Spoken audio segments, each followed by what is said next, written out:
Pregnancy के first 2 weeks क्यों बहुत इंपॉर्टेंट होते हैं और उनमें हम क्या सावधानियां बरतने को कहते हैं। ये हफ्ते इंपॉर्टेंट है बिकॉज यहाँ आपके बेबी का शरीर बनना शुरू हो रहा है, फर्टिलाइजेशन हो रहा है, इम्प्लांटेशन हो रहा है और असली नींव प्रेगनेंसी की पड़ रही है। तो ये बहुत इंपॉर्टेंट समय है, कुछ खास बातें ध्यान रखने का। मैं हूँ डॉक्टर ज्योति मिश्रा, गायनेकोलॉजिस्ट, और आपको बताने वाली हूँ कि शुरू के 2 हफ्ते में हमें किन खास बातों का ख्याल रखना है। अब आपका 28 डेज या 30 डेज का साइकिल है, तो मिडिल ऑफ द मंथ मतलब अराउंड 14-15 डे के आसपास आपका एग रप्चर होगा।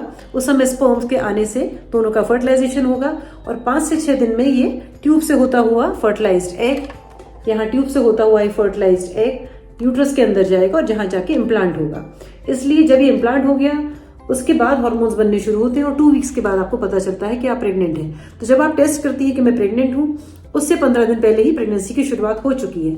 आज हम उसी समय के बारे में बात कर रहे हैं जब आप अनडायग्नोज्ड हैं पर आप ऑलरेडी प्रेग्नेंट हैं। तो किन बातों का ख्याल रखें जिससे ये बच्चा हेल्दी हो, सुरक्षित रहे ये प्रेगनेंसी, और आप भी अच्छे से इसको डील कर सके। इसकी तुलना मैं करना चाहूंगी एक सिंपल से एग्जाम्पल से। हम सभी घरों में प्लांट्स लगाने का शौक रखते हैं। आप बाजार से बहुत बेस्ट दुकान से सीड्स लाती हैं, गमलों में पूरे फर्टिलाइजर्स डाल के, खाद डाल के, मिट्टी तैयार करके उसमें जब बीज डालती हैं, अगर आपने 10 गमले तैयार किए, जरूरी नहीं है 10 के 10 में अच्छा प्लांट आए। अगर प्लांट आया भी तो कुछ थोड़ा सा बढ़ के मुरझा जाएंगे, शायद 10 में से 2 या 3 ही होंगे जिसमें से अच्छे फूल आए।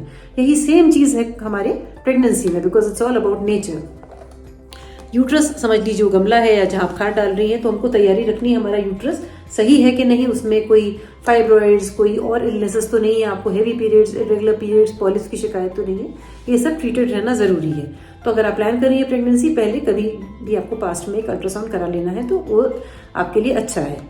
सेकेंड थिंग इज, ये जो हमारे सीड्स हैं जो बाजार से बीज लाए थे, वो हैं एग और स्पर्म के मिलने से। Now how to get those best seeds, that is the question. दोनों हस्बैंड वाइफ के लिए बहुत जरूरी है कि वो अपने डाइट, स्लीप, एक्सरसाइज, इन 3 सिंपल चीजों का बहुत ध्यान रखें और किसी भी एडिक्शन से अवॉइड करें। Let us talk 1 by 1। Diet में आपको high protein and low carbohydrate, low fat. अगर आप मेरा पीसीओडी का वीडियो देखेंगे जहां हमने उसकी रेमेडीज के बारे में बताया हुआ है, वहां हमने डिटेल में एक्सप्लेन किया है क्या बेस्ट डाइट है। वही डाइट, हेल्दी डाइट हम सभी के लिए अच्छी है। मोटे तौर पे कहें तो उसमें आपको good amount of fruits and vegetables and nuts होने चाहिए। अगर गर्मियां हैं तो नट्स एक हैंडफुल, मिक्स्ड ड्राई फ्रूट्स, जो भी सीजनल फ्रूट्स एंड वेजिटेबल्स हैं डिफरेंट कलर्स की बदल के लीजिए, क्योंकि हर किसी में डिफरेंट विटामिन एंड मिनरल्स होते हैं। जैसे कि मैदा से बने बर्गर्स वगैरह अवॉइड करें। Include green leafy vegetables, coloured vegetables in your diet. जो सब्जियां आप कच्चा खा सकते हैं वो बेटर है, और अपने डाइट में मिलेट्स भी आप ऐड करें। और श्योरली आपको डेयरी प्रोडक्ट्स तो लेने ही है, मिल्क, एग एक्सेट्रा। अगर कोई भी एडिक्शन है जैसे कि स्मोकिंग, तो बिल्कुल ही बंद करना है। एल्कोहल भी अगर आप ओकेजनली लेते हैं देन इट्स ओके, बट अगर आप बेबी प्लान कर रहे हैं तो avoid alcohol as well during these days. Second thing आती है एक्सरसाइज, जो आपको ध्यान रखना है। आप अगर पहले से वॉक करते आए थे या जो भी बॉडी आपकी यूज्ड थी, वो आप एक्सरसाइज कंटिन्यू कर सकते हैं till the pregnancy test comes positive. पर अगर आप बहुत इंटेंस एक्सरसाइज करते हैं तो एक्सपेक्टेड डेट ऑफ मेंसेस, जो आपका अगला पीरियड आना है, उससे कम से कम 1 to 2 वीक्स पहले आप वो एक्सरसाइजेस थोड़ा सा माइल्ड या मॉडरेट कर दें।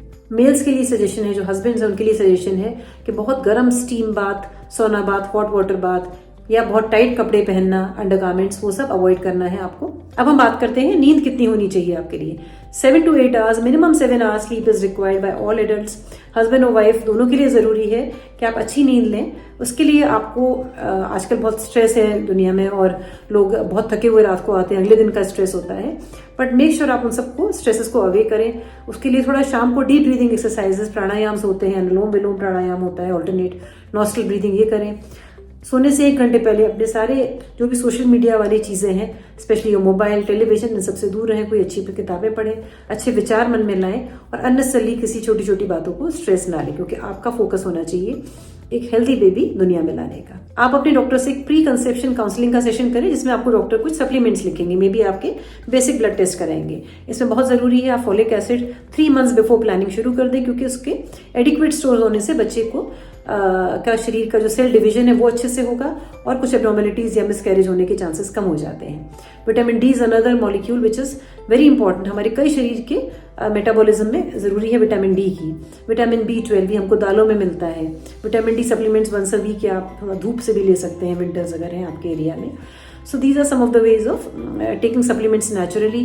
फॉलिक एसिड हमको जितनी भी ग्रीन लीफी वेजिटेबल्स हैं उनमें मिलता है, पर उतनी मात्रा हमारे लिए सफिशिएंट नहीं होती, इसलिए हमको फॉलिक एसिड खाना जरूरी है। थायराइड अपना जरूर टेस्ट कराएं। अगर आपका थायराइड हाई है तो पहले उसको करेक्ट करके तभी आप प्रेगनेंसी प्लान करें। डायबिटीज़ अगर है, uncontrolled diabetes can be really harmful, बच्चे के हार्ट डिफेक्ट्स हो सकते हैं। तो अगर आप शुगर की मरीज हैं तो अपना शुगर पहले कंट्रोल करके ही प्रेगनेंसी प्लान करें। एनीमिया करेक्शन करें, अगर आपका हीमोग्लोबिन लो है, आप भी थकी थकी रहेंगी, आपका बच्चा भी बहुत कमजोर होगा। सो मेक श्योर आपका एनीमिया करेक्टेड है, आपका हीमोग्लोबिन 11-12 ग्राम है at least, then that is a good time to get pregnant. तो वी एक्सपेक्ट कि जब आपने इस समय ये 2 हफ्ते में आपकी प्रेगनेंसी ठहर रही है, आप ये सारे टेस्ट करवा के बिल्कुल हेल्दी हस्बैंड एंड वाइफ है, तब आपने प्रेगनेंसी प्लान की है। अब जब ये इम्प्लांटेशन होता है तब कुछ हार्मोन्स रिलीज होते हैं जिसको हम कहते हैं HCG, जिसकी लेवल धीरे धीरे धीरे बढ़ती है और आपको 2 वीक्स होने के बाद जब ये इतनी पहुंच जाती है कि आपका एक्सपेक्टेड नेक्स्ट मेंसेस की डेट आ जाती है, तब आप यूरिन टेस्ट करते हैं किट से, तो आपको 2 लाइन्स दिखाई देती है and you come to know that you are pregnant. अब आप सोचेंगे कि मैं अब प्रेग्नेंट हुई, अब मेरी प्रेगनेंसी की शुरुआत है, पर ऐसा नहीं है। प्रेग्नेंट तो आप 15 दिन पहले हो चुके थे। अगर हम कैलकुलेशन देखें तो हम लोग कैसे कैलकुलेट करते हैं, जिसके पीरियड्स रेगुलर थे वहां हम लास्ट पीरियड की फर्स्ट डेट पूछते हैं, इसको हम कहते हैं last menstrual period. First day कब था, आपको आखिरी पीरियड का पहला दिन बताइए। उस जो वो डेट बताते हैं उससे 9 महीने आगे जाके उसमें हम 7 डेज ऐड करते हैं, या 3 महीने पीछे जाके उसमें 7 डेज ऐड करते हैं, which takes care of all those 1 or 2 days extra in every month. इस तरह से हम लोग आपका expected date of delivery EDD calculate करते हैं। अगर आपकी इरेगुलर साइकिल्स थी तो ऐसे में हम एक अर्ली अल्ट्रासाउंड कराते हैं और उसमें हमको जो एज पता चलती है उससे हम फर्दर कैलकुलेशन करते हैं। अक्सर जो हम कहते हैं 9 महीने की प्रेगनेंसी, 9 महीना एक वेग टर्म है फॉर ले पर्सन्स, पर एक्चुअली वो 40 वीक्स की प्रेगनेंसी होती है। जब तक आपको यूरिन किट में पॉजिटिव आता है तब तक आप ऑलरेडी आपका 9 महीने में से 1 महीना निकल चुका होता है, तो बचते हैं केवल 8 महीने। इन 8 महीनों में भी आपको क्या ख्याल रखने हैं वो मेरे आगे वीडियोस में है। मैं हूं doctor Jyoti Mishra, gynaecologist, talking to you about what to take care in very very early stage of pregnancy, जबकि बच्चे का बनना शुरू हो रहा है। अगर आपको मेरे वीडियोस पसंद है तो please like and subscribe my videos, and I would want आप सभी की हेल्दी प्रेगनेंसी हो।